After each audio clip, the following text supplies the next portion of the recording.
Hai Incomers, berjumpa lagi dengan saya Endang Wasyati Wirono, founder of Income. Kali ini di Income Talk, saya punya tamu cantik banget. Nanti kita akan kenalan. Siapakah dia? Namanya Rahmalia Zakirah, biasa disapa dengan Lia. Seorang wanita cantik, single, 32 tahun. Dia adalah seorang ARM dari PT Bank Mandiri, which is adalah rekanannya Income juga. Dan hari ini kita undang ke Income Talk untuk bisa memberikan ilmu tentang gimana sih seorang karyawan itu tetap bisa beli rumah dan tetap bisa berinvestasi di properti.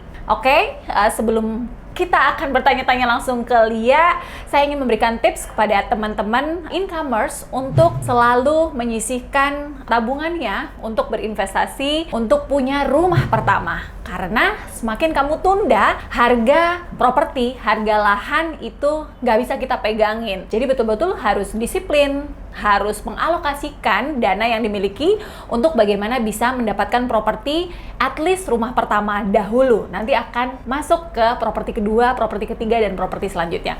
Nggak berlama-lama, langsung saya sapa. Di sini sudah hadir di Income Talk di studio kami. Hai. Aduh, Mbak Lia cantik banget. Makasih, with Mbak blue. Makasih banyak ya udah on time datang ke studionya Income Talk. Oke, saya mau mengulik gimana sih seorang karyawan, seorang ARM ya, tapi kok propertinya lebih dari satu gitu ya. Jadi special edisi Income Talk hari ini kita mau mengulik ya, kita ingin sharing tentang bagaimana sih tips bahwa seorang karyawan itu juga tetap punya hak yang sama untuk punya rumah pertama dan rumah selanjutnya. Silakan. Aduh, Mbak Endang, makasih banyak. How are you? Baik banget. Ya. Terima kasih Mbak Endang untuk jamuannya di Income Reality ya. Yes. Suatu kesempatan bisa langsung ngobrol sama founder dan sekaligus ownernya langsung. Siap. Sebenarnya sih kalau untuk masalah aset properti ya, kita pastinya punya motivasi gitu kan. Dulu perjalanan karir aku tuh dimulai dari seorang sales Bank Mandiri di tahun 2011 dan juga di tahun 2011 tuh baru 2 bulan gabung aku bertemu dengan ibu ini nih sebagai salah satu manajer di salah satu broker Indonesia ya dulunya, bla bla bla bla ya, gitu. Dan sampai akhirnya itu pada saat aku mulai karir aku di 2011 tuh Mbak Endang ya, jadi sales, itu jujur aku nggak punya apa-apa. Bahkan untuk kerja pun aku harus naik angkot. Oh ya? Wow. Jadi aku kerja itu naik bus angkot, terus nanti dari bawah pasar 16 itu aku harus ke Bank Mandiri yang di 16 Ilir, aku jalan kaki. Jalan kaki, jadi aku dari pagi-pagi tuh udah jalan kaki, terus aku diem gitu dan mendapatkan training dari Bank Mandiri selama 3 hari. Diem tuh maksudnya gimana? Diem tuh aku lihat orang itu ngobrol gitu. Jadi para marketing tuh kan kalau ngobrol tuh aku cuma bisa diem gitu. Ini orang ngomongin apa sih gitu kan gitu. Sampai akhirnya aku dapat training dari Bank Mandiri itu 3 hari, tapi jujur aja ilmunya aku nggak masuk. Karena belum nyampe ya kan? Belum nyambung. Iya, guru datang saat muridnya siap kan gitu. Iya, gitu. Jadi sampai akhirnya di training terakhir itu ada seorang pimpinan dari Bank Mandiri yang di Cinde, yang kebetulan dulu adalah RM aku dan sekarang masih jadi bos aku juga. Wow, I know her. Dan sekarang jadi bos aku juga. Di antara para trainer itu aku tertarik dengan ucapannya dia sebagai trainer. Dia cuma ngasih ucapan waktu itu cuma 10 menit kata gitu. Perkenalkan nama saya katanya Dwi Utami kata gitu. Saya relationship manager kata dia kayak gitu ya. Dia perkenalan diri dia. Saya sih nggak mau banyak cerita katanya kayak gitu. Saya dulu sama seperti kalian marketing kata gitu. Bagi saya marketing itu harus ECA. Apa itu ECA? Terus kata dia, ECA itu apa sih kata gitu. Efektif, cepat, aktif. Oke, lo efektif nggunain waktu lo, cepat dalam mengelola nasabah dan aktif berinteraksi dengan nasabahnya. Tadi kayak gitu. ECA kata si ibu dulu ini kan. Akhirnya aku di antara para trainer itu, cuman dia yang ucapannya tuh nyambung gitu dengan apa yang aku pikirin gitu. Dari relevan situ, lah ya. Relevan. Dari situ aku mulai bersosialisasi dengan lingkungan para marketing di kantor. Sales. Sales di kantor. Dan akhirnya di hari ke-7 aku ngadep beliau lagi sama si Ibu Dwi itu lagi. Yes. Terus aku tanya sama Ibu Dwi, Ibu, aku bilang kayak gitu, saya nggak ngerti apa yang mau saya kerjain. Saya bertanya pada saat itu, oh yang kamu kerjain ya kamu ke developer, kata gitu. Ke developer bangun relationship-nya, katanya kayak gitu. Terus saya coba datang ke developer, tapi saya cuma bisa diem, saya bingung. Aku bilang kayak gitu. Akhirnya dia bilang, kalau kamu mau hebat, kamu lihat sekeliling kamu. Katanya gitu, kamu harus amati dia, modifikasi tapi jangan kamu ciplak. Gunakan dengan karya kamu sendiri. Lihat caranya orang itu ngobrol dengan orang. Lihat caranya dia berkomunikasi dengan seseorang. Lihat caranya dia menyelesaikan masalah dengan seseorang. Di situ kamu akan dapat ilmunya. Katanya dia kayak gitu ya. Nah, di situ saya coba ikutin caranya dia. Saya coba ajak ngobrol developer, saya coba itu.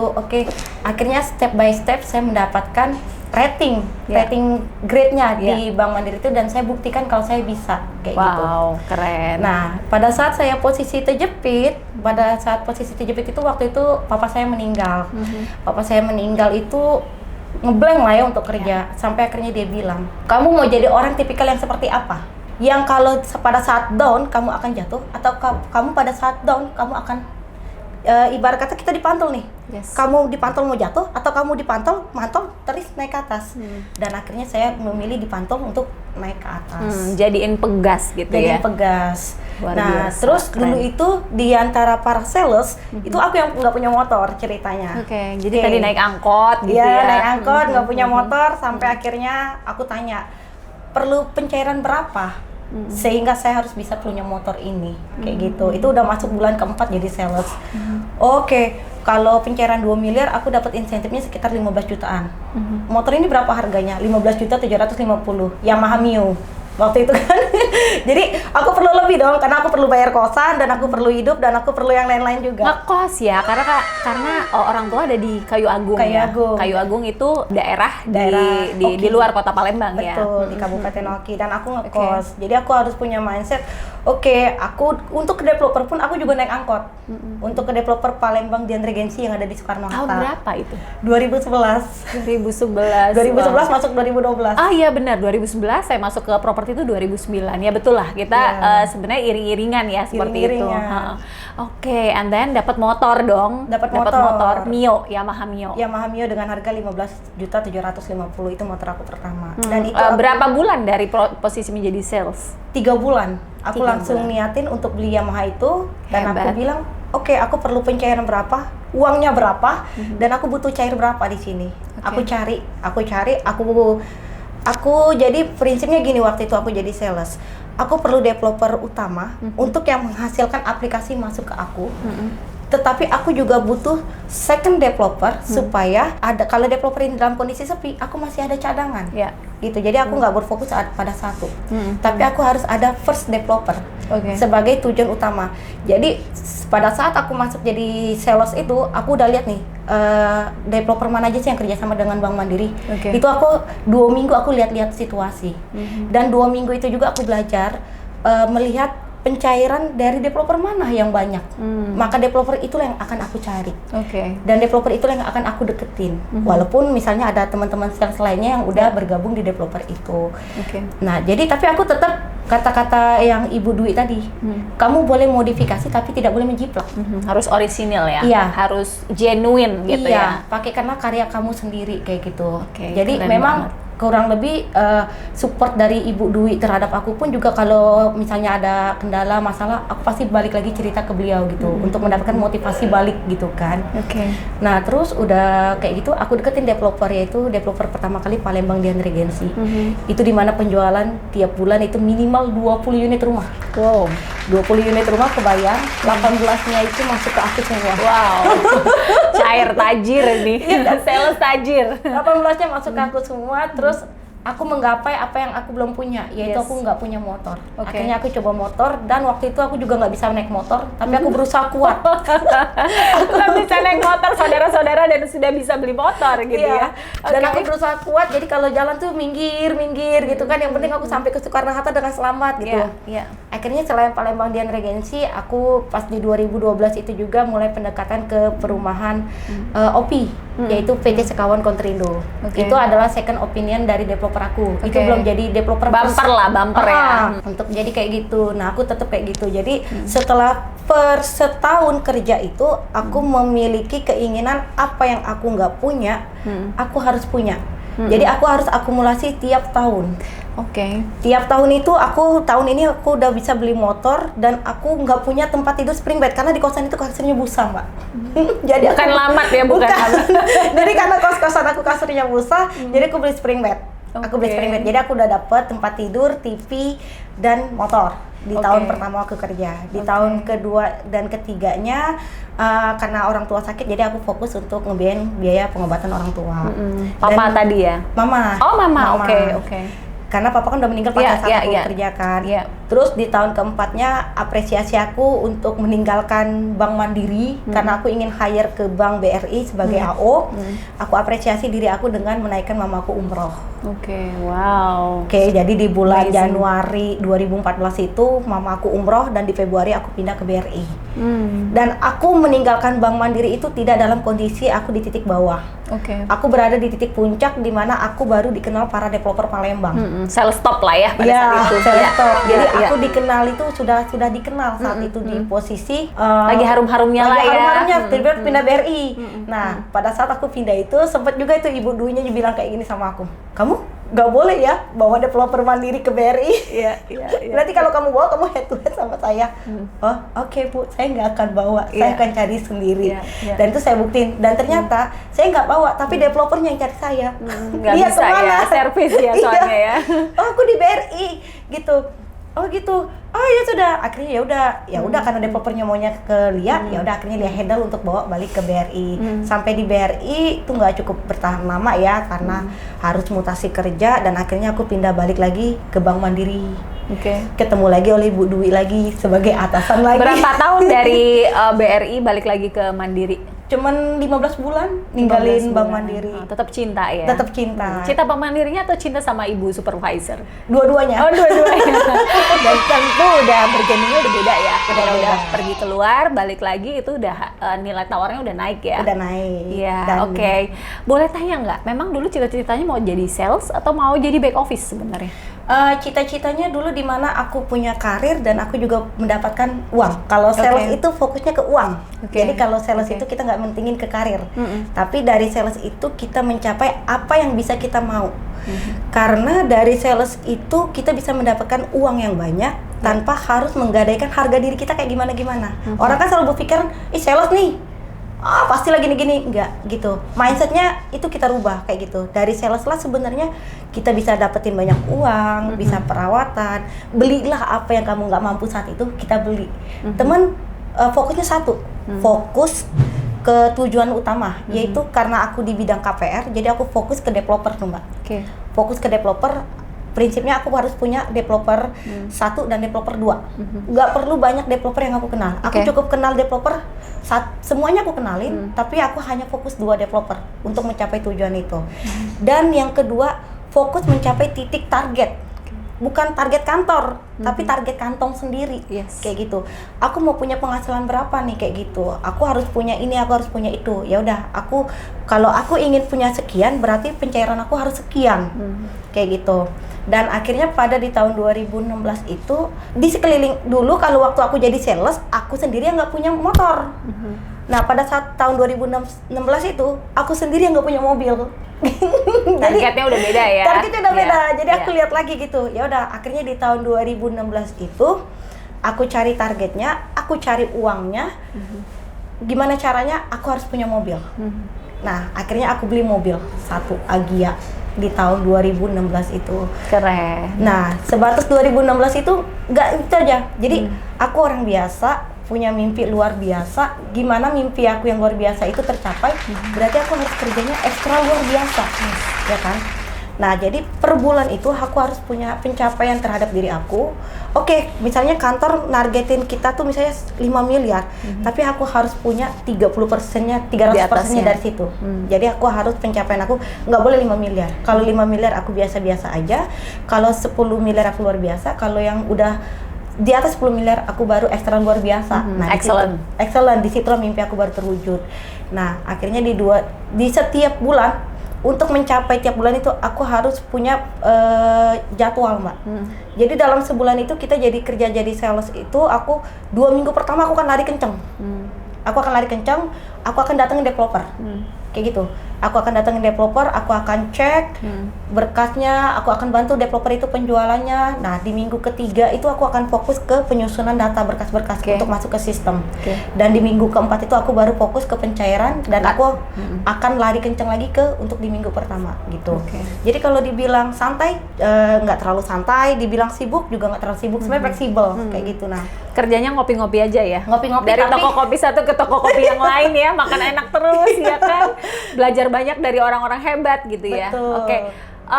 The most hal yang sangat bahagia gitu ketika tadi ya rutinitas dalam 4 minggu itu yang udah dibagi sama Mbak Lia tadi apa seperti itu? Yang excited gitu. Yang excitednya tuh kalau misalnya lagi ketemu orang-orang gitu ya, kita ketemu orang tuh dengan beda-beda pemikiran dan beda pendapat kayak gitu. Tapi jalan pikirannya tuh langsung aku ambil kayak gitu. Yang mana dia caranya bagus, caranya hebat, itu mungkin bisa aku pakai kayak gitu. Tapi dengan caraku sendiri kayak gitu, bukan dengan caranya dia. Tapi aku ambil intisari dari orang-orang itu. Aku senang ketemu sama orang-orang hebat, Mbak.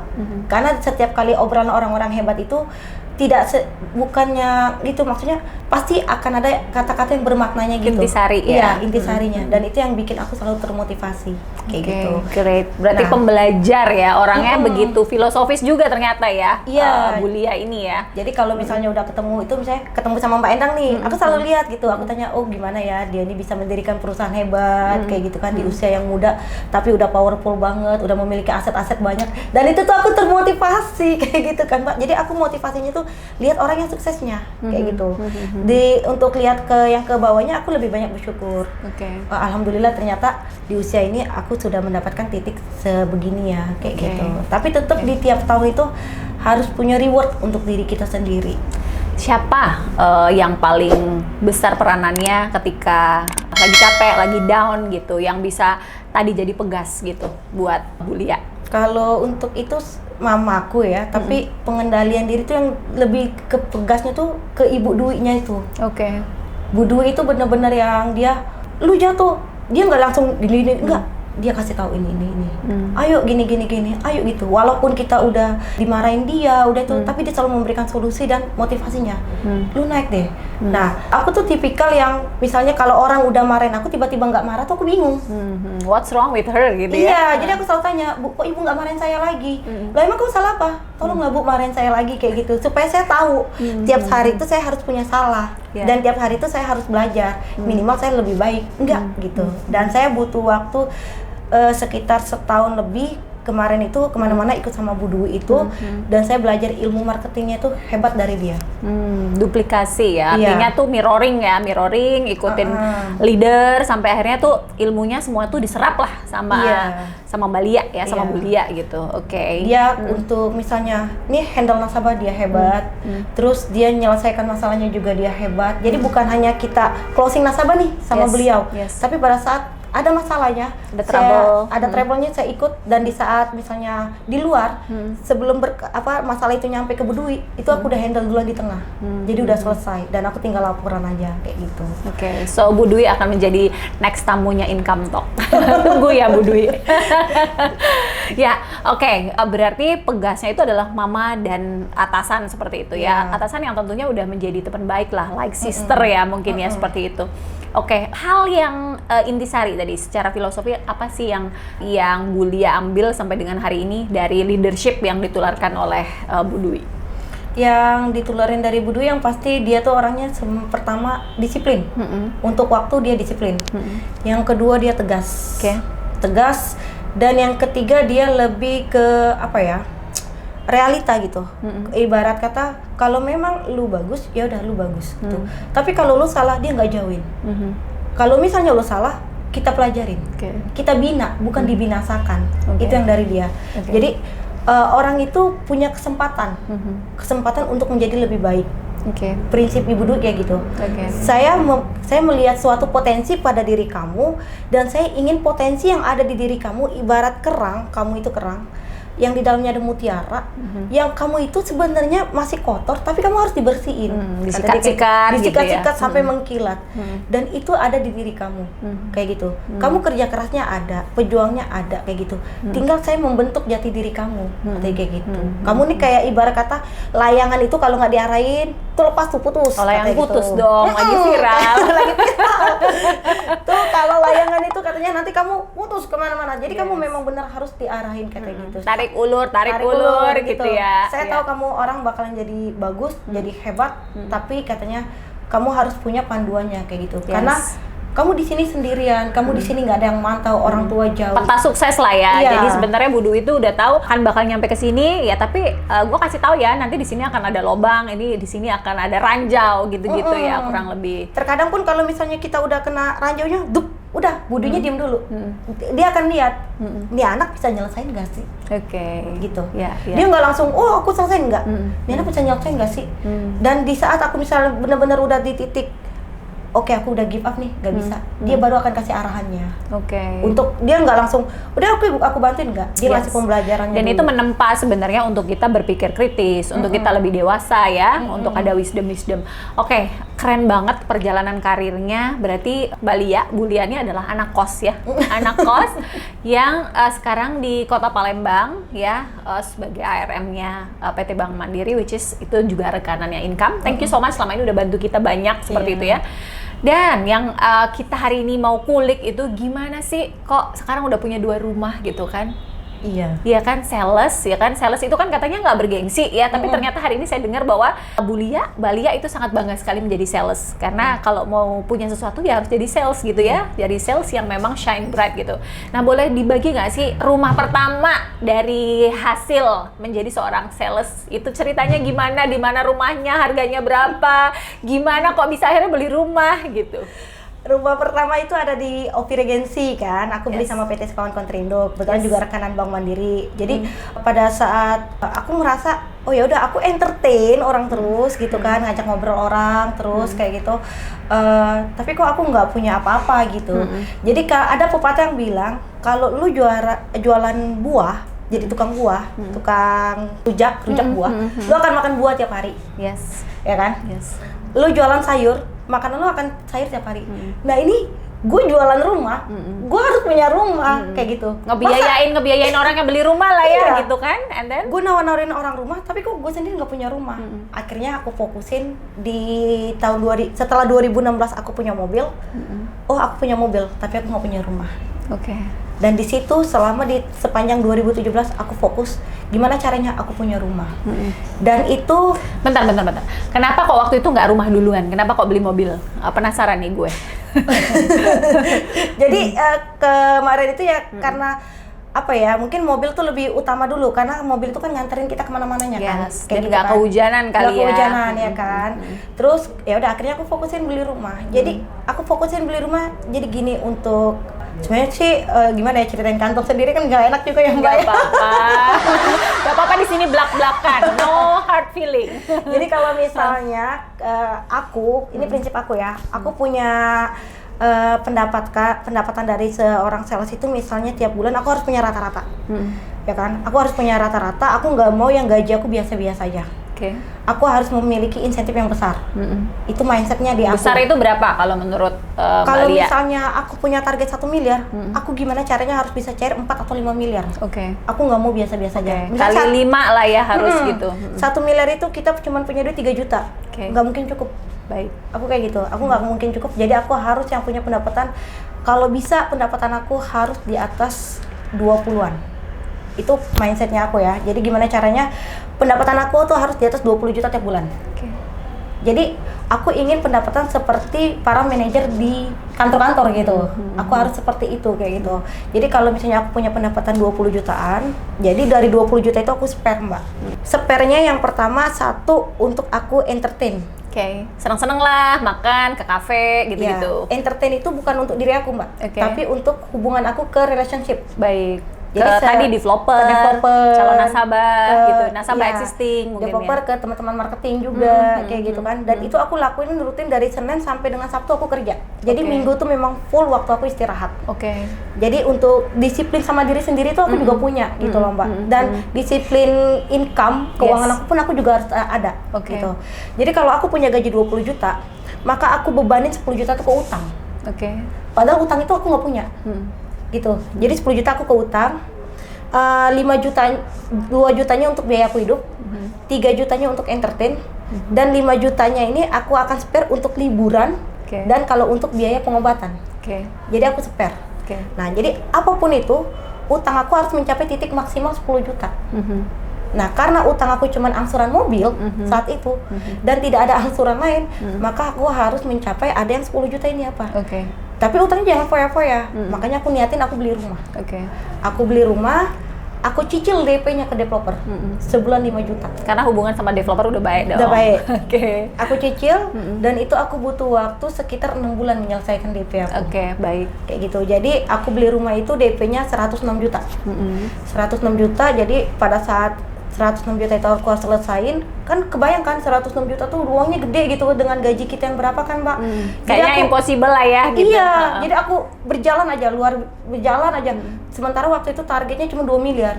Tapi karena aku punya keinginan, pengen punya rumah. Ada pegas tadi ya? Iya, aku harus niatin. Jadi aku harus pencairan aku tuh di atas 7 miliar. Dan itu semuanya aku capai. Wow.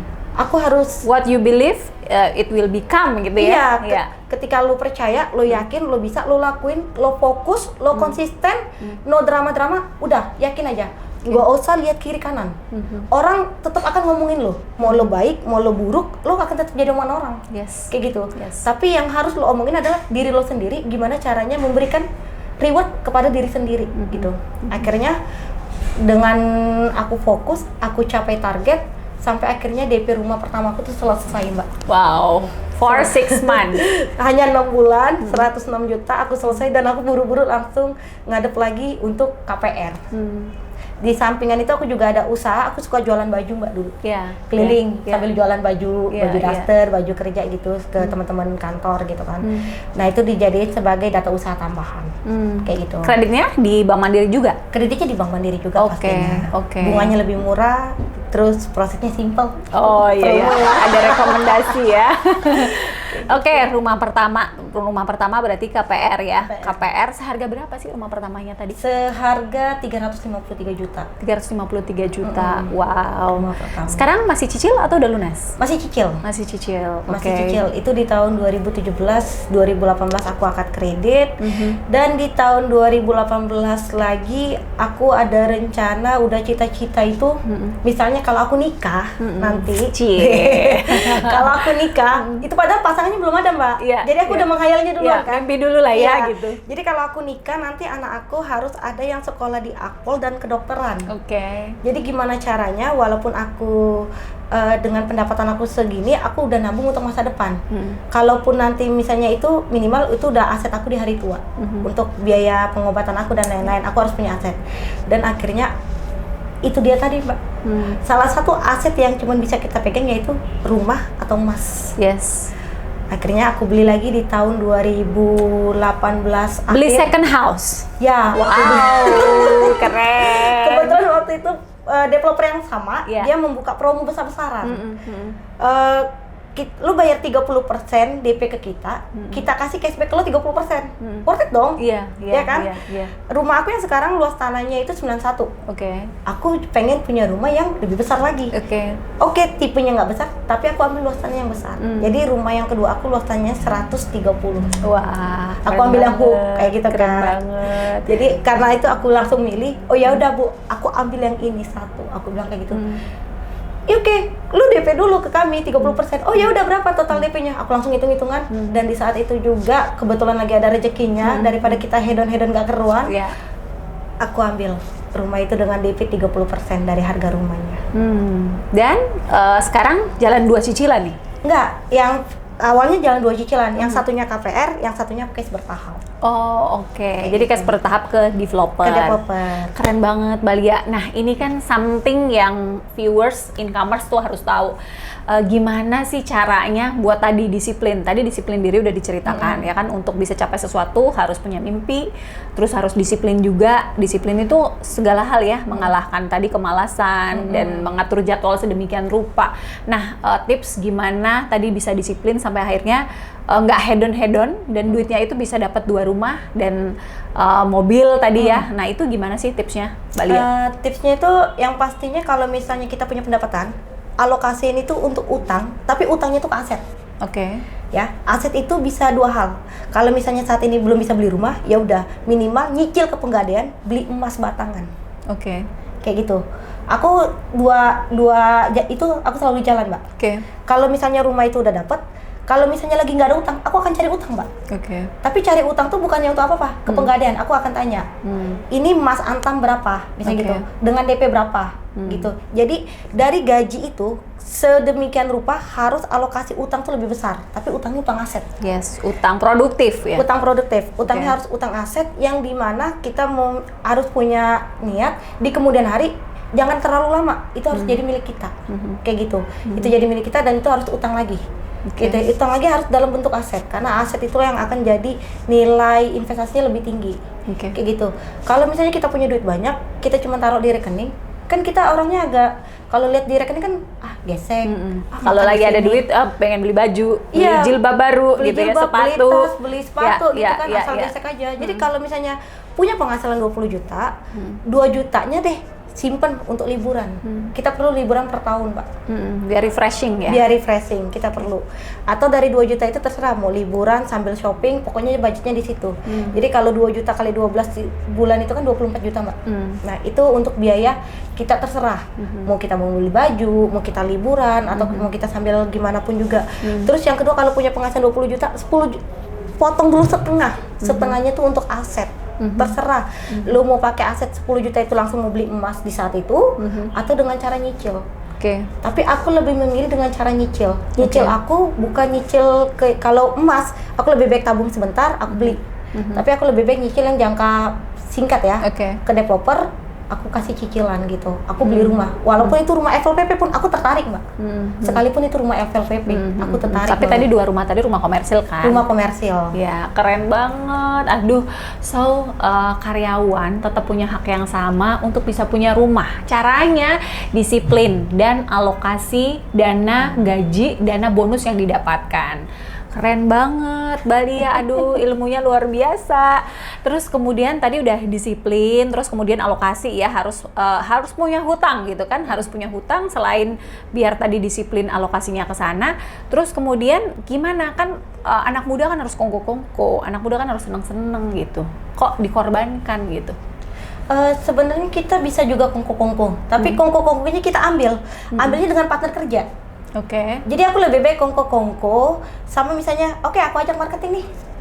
Itu kan sekalian kongko, sekalian relationship, sekalian ajak sales yang lain maksudnya, entah itu developer, entah itu teman-teman AO gitu ya.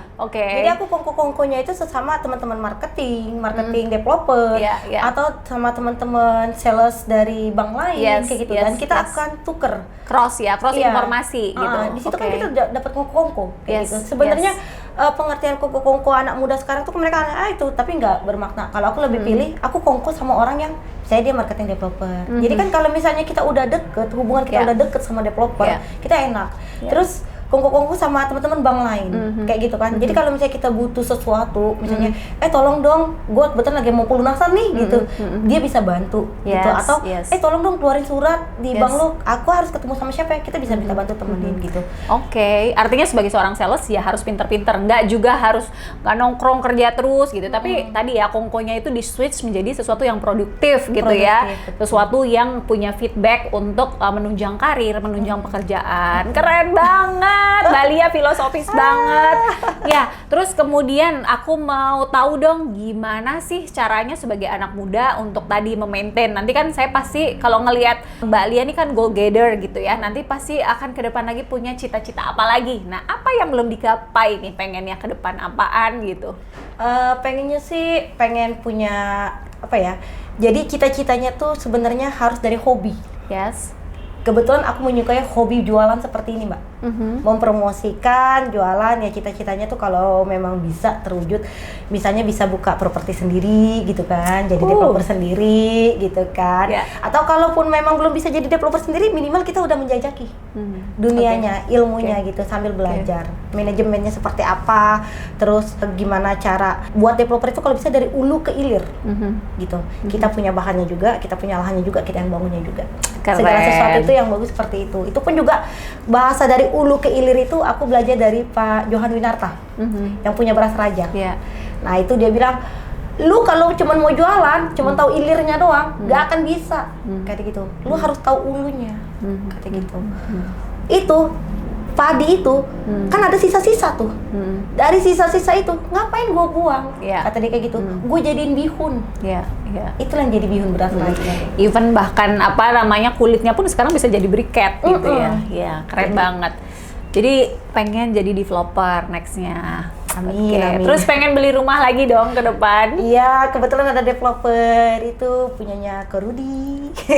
Dia lagi mau buka lahan tuh di belakang McD untuk teman-teman, tuh bagus banget. Harganya mulai dari 700 jutaan. Keren banget. Citra Grand City. Keren banget, ini udah mau beli rumah lagi yang ketiga, selamat. Terus Balia, kesan dan pesannya untuk anak muda yang belum punya rumah, yang ngerasa bahwa karyawan itu nggak bisa punya rumah, itu apa sih keyakinan dari Balia yang pengen ditularkan ke incomers? Untuk pesan-pesannya itu untuk teman-teman yang pastinya yang satu disiplin, yang kedua itu kalau bisa nabung dulu baru pengeluaran, bukan pengeluaran baru nabung, balikin. Jadi lu nabung dulu baru pengeluaran. Terus kalau pengen nabung beli rumah, langsung aja DP-in, percayain aja gitu. Jangan gimana nih DP-nya nggak bisa lah, nggak mungkin lah. Saya beli rumah itu cuma modal duit 10 juta. Di rekening saya cuma ada 11 juta, Mbak, rumah pertama itu. Saya kasih 10 jutanya, 1 jutanya saya punya megang duit di kantong.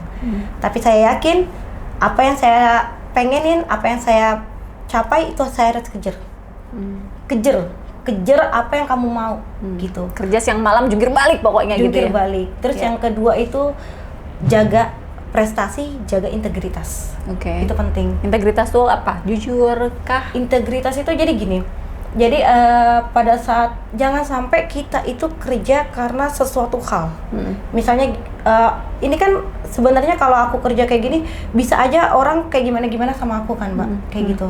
Tapi balik lagi ya, itu ibu dulu. Kayak gimana tuh apa coba-coba gitu ya, gitu misalnya ya. Gini, yaudahlah Mbak, aku nih sebenarnya nggak bisa ya Mbak, ya tolonglah Mbak gitu. Tapi datanya misalnya kita palsuin, kita bohongin kantor kita gitu, enggak.